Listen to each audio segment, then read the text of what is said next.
Hey everybody, welcome back. My name is Rick and welcome to the Excite channel. If you like this video, please like, subscribe, and hit the notification bell as this will help me continue to grow my channel. This is an episode number 1 in a series about my first trip to Thailand. First, let me say, for any new viewers, that I'm 62 years of age and retired. I have never traveled outside of the United States except for one 2-week motorcycle trip with my best friend into Mexico. That said, let's move forward. I want this video to help explain why I chose to travel overseas, why I chose Thailand as my first destination overseas, and a few of the ways I researched for my trip.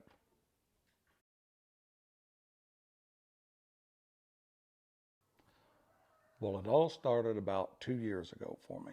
I had just started building a retirement shop house on some acreage in the state of Missouri for my wife and I, when unexpectedly, my wife decided she wanted to move to Maine.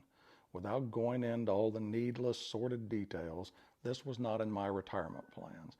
I'm a warm weather beach type of guy, not a cold weather and snow type of guy. Of course, we next separated, and after the typical 2-year United States divorce and me buying an attorney a new car, I was divorced. During this 2-year waiting period, I had a lot of time to do some soul searching about my past, present, and future life. My 2 best friends had passed away during this time, and I knew they had both had regrets about their life and some of the choices they had made. I decided right then I would not suffer that same fate. It was time to make some changes, and some big changes.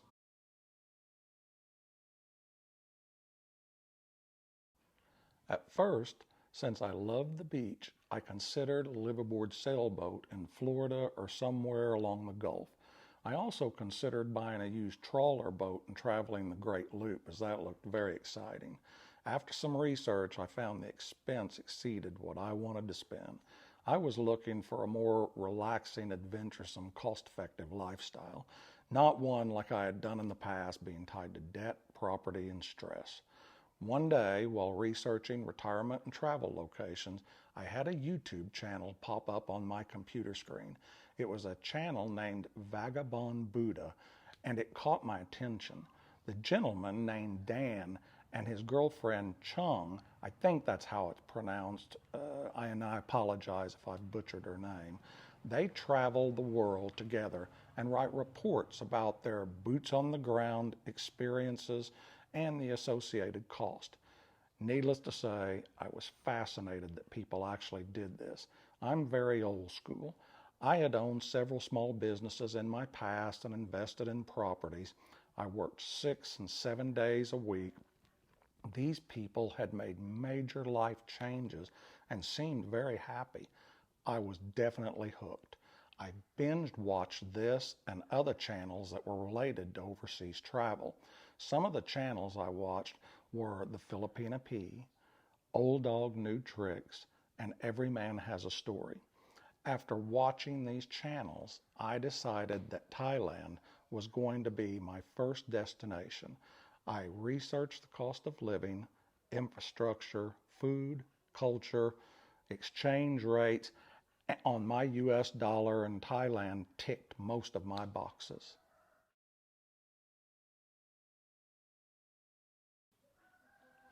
First, I want to say the businesses, information, or opinions I'm passing on is from my personal experience only. If you have had other experiences, good or bad, I'd love to see them in the comments section, as it would quite possibly help others with their research and decision-making process. With that said, let's move on. As I mentioned, I binge watched YouTube. I took notes and would visit the links suggested on the videos. I then used Google consistently to look up the current exchange rates. I found several ways to exchange my money once I arrived, if I would set up a bank account in Thailand. I personally used Bangkok Bank because it had ATMs widely available across the country and is known to be a little bit more foreigner friendly, let's say, on setting up a new account. Next, I found a company named Wise that I used to transfer funds from my USA account to my Thailand account. While it may be a little more expensive than some of the others I've read about, it has not failed me yet, and that's given me a comfort level using it. If you have others you like and use them, please feel free to post them in the comments. I'd love to hear of others that you viewers have had success with. I next looked up climates, population, and other information on some of the tourist websites you can find by simply using Google to search for destinations in Thailand.